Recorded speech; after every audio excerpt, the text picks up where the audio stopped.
students, welcome to grade 10 geography class. In today's class we are going to discuss chapter number 4 agriculture and आज का जो session है वो है session number 5. We are going to discuss technological and institutional reforms in this session. Agriculture has been practiced in India for thousands of years. Sustained usage of land without compatible techno-institutional changes have hindered the pace of agricultural development. तो agriculture जो है वो India में practice किया गया thousands of years से.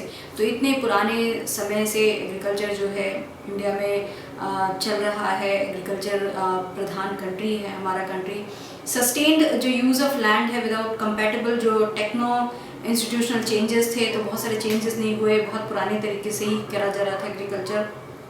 उससे जो है पेस ऑफ एग्रीकल्चरल डेवलपमेंट जो है वो रुका, वो थोड़ा हिंडर हुआ बिकॉज नए जो चीज़ें थी वो नहीं आ रही थी. पुराने तरीक़ों से ही फार्मिंग जो थी एग्रीकल्चर जो था वो किया जा रहा था.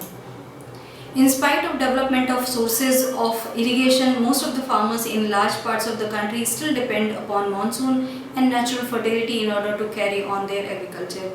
In spite इसके कि डेवलपमेंट हुआ है सोर्सेज का, इरिगेशन का, फिर भी मोस्ट ऑफ द फार्मर्स जो हैं वो लार्ज जो पार्ट्स है ऑफ द कंट्री वहाँ पे स्टिल वो डिपेंड करते हैं मॉनसून के ऊपर. तो जैसी बारिश होती है उस हिसाब से उनकी क्रॉप पे इफेक्ट पड़ता है.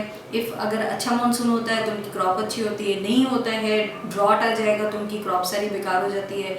एंड देन ऑल्सो अगर बाढ़ आ गई तो उनकी क्रॉप ख़राब हो जाएगी because they are totally depending on the monsoon. वो इरीगेशन का सहारा नहीं ले रहे हैं. एंड ऑल्सो नेचुरल जो फर्टिलिटी है उस पर डिपेंड कर रहे हैं अपने एग्रीकल्चर को करने के लिए. For a growing population, this poses a serious challenge. Agriculture, which provides livelihood for more than 60% of its population, needs some serious technical and institutional reforms. तो जिस तरीके से हमारी population grow कर रही है उससे ये बहुत serious challenge है क्योंकि जो हमारे reforms हैं वो सारे होने चाहिए. Otherwise, we will be very behind जो हमारा जिस तरीके से हमारा जो फार्मिंग है एग्रीकल्चर है उसमें हम बहुत पीछे हो जाएंगे. एग्रीकल्चर जो कि प्रोवाइड करता है लाइवलीहुड 60% ऑफ इट्स पॉपुलेशन को because 60% of the population is working in the agriculture field. Agriculture field में काम कर रहे हैं किसी न किसी तरीके से, वो उसी से जुड़े हुए हैं जो 60% ऑफ द पॉपुलेशन है. तो उसके लिए ये सीरियस टेक्निकल और इंस्टीट्यूशनल रिफॉर्म्स की ज़रूरत है. इसीलिए बिकॉज इतने सारे लोगों का जो लाइवलीहुड है वो डिपेंड करता है सोनली एग्रीकल्चर पे.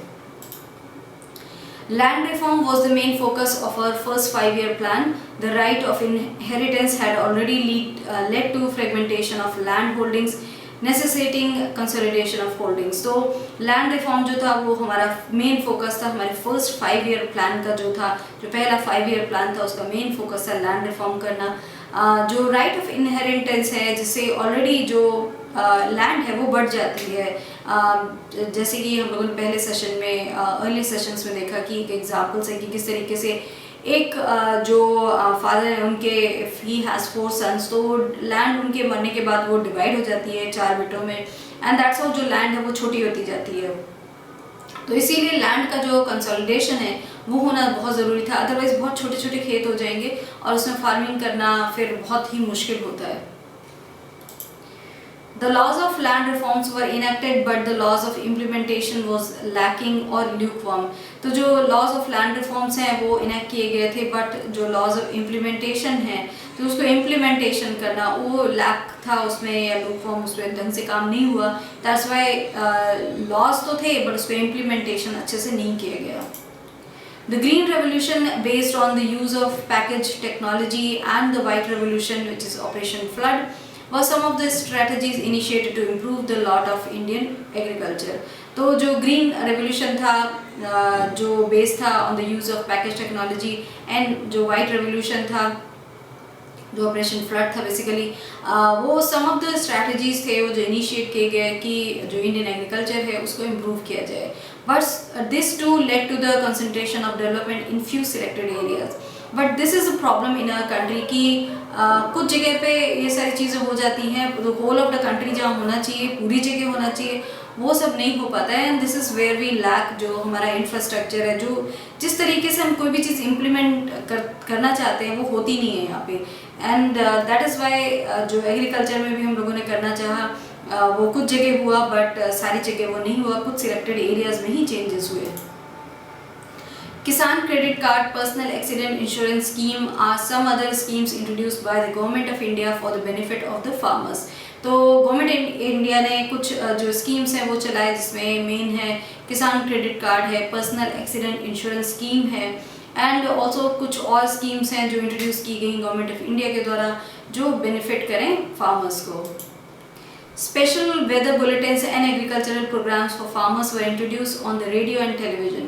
तो जो स्पेशल प्रोग्राम्स हैं, वेदर रिलेटेड बुलेटिन हैं, वो सारे एग्रीकल्चर प्रोग्राम हैं जिससे फार्मर्स को फ़ायदा हो on the radio and television. तो बच्चों, अगर आप लोगों ने देखा हो तो डीडी जो नेशनल हमारा दूरदर्शन है, उस पर आता है फार्मर्स के लिए प्रोग्राम, एंड वो बहुत सालों से चलता चला आ रहा है, जो वो लोग फार्मर्स को किस तरीके से उनकी हेल्प कर सकते हैं। तो हर तरीके से जुड़ी हुई चीज़ें उनके लिए वो प्रोग्राम बनाए गए। And also there some programmes जो रेडियो पे आते हैं सो दैट उनको हेल्प मिले, जो नॉलेज उनकी बढ़ाने के लिए कि क्या क्या चीज़ें वो कर सकते हैं। एंड स्पेशल वेदर बुलेटिन आते हैं जिससे कि फार्मर्स को मॉनसून है या फिर किस तरीके का मौसम होगा वो बहुत ज़रूरी होता है एक फार्मर के लिए। सो वो सारी चीज़ें करी गई कि जिससे फार्मर्स को पहले से पता लग जाए अगर बारिश होने वाली है तो उनका जो क्रॉप है, अगर वो if they have kept it in the field तो वो ख़राब ना हो। So that is what all these things are done कि जिससे उनको फ़ायदा हो। The government also announces minimum support price, remunerative and procurement prices for important crops to check the exploitation of farmers by speculators and middlemen. तो government खुद भी announce करती है मिनिमम सपोर्ट प्राइस जो है चीज़ों के लिए, जो इम्पोर्टेंट चीज़ें हैं, जो इम्पोर्टेंट क्रॉप्स हैं उनके लिए, जिससे कि एक्सप्लॉयटेशन जो है फार्मर्स का जो स्पेकुलेटर्स और मिडलमैन करते हैं वो ना करें। सो फार्मर्स को किसी तरीके से बचा के रखा जाए कि उनका एक्सप्लॉयटेशन ना हो, because they are the backbone of our country. So ये सारी चीज़ें की गई कि मिडल मैन जो है वो उनका they are not exploiting the farmers and farmers are getting the fair price जहाँ पे if they are going to sell their crop. Now, contribution of agriculture to the national economy, employment and output. Agriculture has been the backbone of the Indian economy, though its share in the gross domestic product, which is GDP, has registered a declining trend from 1951 onwards, yet its share in providing employment and livelihood to the population continues to be as high as 63% in 2001. तो agriculture जो है वो backbone है हमारी country का, Indian economy की backbone है, जबकि इसका जो शेयर है ग्रॉस डोमेस्टिक प्रोडक्ट में वो डिक्लाइन हो रहा है 1951 onwards, but that also depends on how GDP is calculated, किस तरीके से जीडीपी कैलकुलेट की जा रही है, क्या क्या उसमें लिया जा रहा है। So that also is a factor कि that also could be the factor कि जीडीपी में डिक्लाइन कर रहा है। बट उसका जो शेयर है, जो एग्रीकल्चर का शेयर है एम्प्लॉयमेंट प्रोवाइड करने के लिए एंड लाइवलीहुड के लिए पॉपुलेशन को, वो एज हाई एज 63% था 2001 में। The declining share of agriculture in the GDP is a matter of serious concern because any decline and stagnation in agriculture will lead to a decline in other spheres of the economy, having wider implications for society. तो जो GDP का share है जो decline हो रहा है, agriculture जो है उसका शेयर जो डिक्लाइन हो रहा है जीडीपी में, तो ये एक सीरियस कंसर्न की बात है, बिकॉज कोई भी जो डिक्लाइन है या फिर स्टैग्नेशन है या फिर आधे डिक्लाइन हो रहा है या फिर वो स्टैग्नेंट है या फिर एक सीधी लाइन पे वो रुका हुआ है, ऊपर नहीं जा रहा है, तो ये दोनों चीज़ें जो हैं वो डिक्लाइन अगर एग्रीकल्चर का हो रहा है तो वो और भी स्फेयर ऑफ द इकोनॉमी में वो उसके वाइडर इम्प्लिकेशन होंगे सोसाइटी में। सो दैट इज़ वाई वो नहीं होना चाहिए, जो जीडीपी है उसमें जो शेयर है एग्रीकल्चर का वो बढ़ना चाहिए। Considering the importance of agriculture in India, the government of India made concerted efforts to modernize agriculture. तो गवर्नमेंट ऑफ इंडिया ने ये देखते हुए कि जो एग्रीकल्चर है that has the importance for India, because 60% of our population is depending on जो हमारा एग्रीकल्चर है उस पर, फॉर देयर लाइवलीहुड वो लोग डिपेंडेंट हैं उस पर. तो गवर्नमेंट ऑफ इंडिया ने कुछ कॉन्सर्टेड एफर्ट हैं जो मॉडर्नाइज करने के लिए एग्रीकल्चर को वो किए हैं.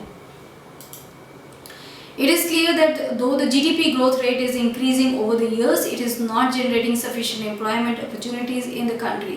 The growth rate in agriculture is decelerating, which is an alarming situation.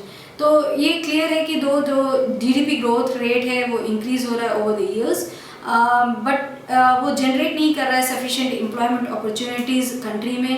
So that is a factor for concern. And जो ग्रोथ रेट है एग्रीकल्चर में वो गिर रहा है, जो कि बहुत अलार्मिंग सिचुएशन है, बिकॉज इंडिया का बैकबोन जो है वो एग्रीकल्चर है, एंड दैट इज़ वाई वो नीचे नहीं जाना चाहिए, डिसेलरेट नहीं करना चाहिए. Reduction in import duties on agriculture products have proved detrimental to agriculture in the country. Farmers are withdrawing their investment from agriculture, causing a downfall in the employment in agriculture. तो reduction जो है import duties में agriculture पे, जो agriculture products हैं उन पे, वो जो है कंट्री में जो हमारा एग्रीकल्चर है उसके लिए that has proved to be detrimental to agriculture in the country. Farmers जो है वो अपना investment, they are withdrawing their investment from agriculture. जो एग्रीकल्चर में उन्होंने इन्वेस्टमेंट कर रखा है वो वहाँ से विड्रॉ कर रहे हैं, एंड जिससे जो एग्रीकल्चर में जो एम्प्लॉयमेंट है वो उसमें एक डाउनफॉल हो रहा है. So all these things are linked, जो एक दूसरे से लिंक है, एंड दैट इज़ हाउ जो इम्पैक्ट है वो कहीं पे भी कुछ भी हो तो impact is coming on the agriculture. So this is all that we have discussed in this session about agriculture. किस तरीके से जो GDP है उसमें agriculture का share is decreasing since 1951 onwards. जो ऐसा नहीं होना चाहिए. Agriculture is the backbone of our country. तो उसके लिए उसको ऊपर उसमें GDP में पार्ट होना बहुत ज़रूरी है. So this is all that we have discussed in this session. Thank you.